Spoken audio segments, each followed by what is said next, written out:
వారు చెడ్డవాటిని ఆశించారనడానికి కారణం, సమర్పణ కలిగిన దైవజనుడు వద్దంట, బాధభరితమైన దైవజనుడు వద్దంట, నలిగిపోయే దైవజనుడు వద్దంట, ప్రార్థనాపరుడైన దైవజనుడు వద్దంట. 40 రాత్రులు 40 పగళ్ళు తిండికి నిద్రకి అన్నిటికీ దూరం అయిపోయి ఒంటరిగా సీనాయి పర్వతం మీద గడుపుతున్నట్టు ఉన్న ఈ రోషం కలిగిన దైవజనుడు వారికి అవసరం. ఎవరు కావాలి నీకు? నీతో డ్యాన్స్ చేయించేవాడు కావాలి. ఎవరు కావాలి నీకు?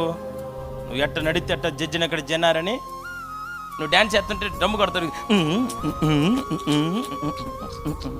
అని అట్లా చెప్పేసా, చూసారా?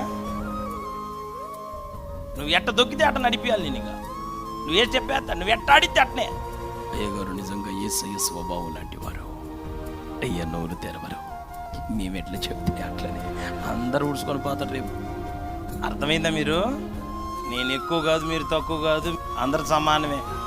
నేను ఒళ్ళు దగ్గర పెట్టుకోవాలా, మీరు ఒళ్ళు దగ్గర పెట్టుకోవాలా. నేను భద్రంగా ఉండాలా, మీరు భద్రంగా ఉండాలా.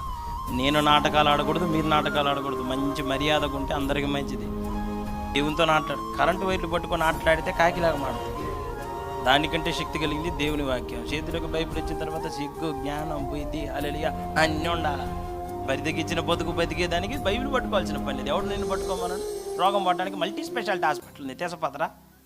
చచ్చిపోయే వాళ్ళు బతికారు మా సహవాసంలో. చచ్చిపోయేవాళ్ళు రాయి విల్లూరిపోయి క్యాన్సర్ గడ్డలో నయం కాకపోతే, అక్కడ కుదరకపోతే మా సేవలో ప్రార్థన ద్వారా నా సంఘంలో ఎన్నో అద్భుతమైన కార్యాలు దేవుడు జరిగించాడు. ఎంతమంది సచిన వాళ్ళు బతికారు.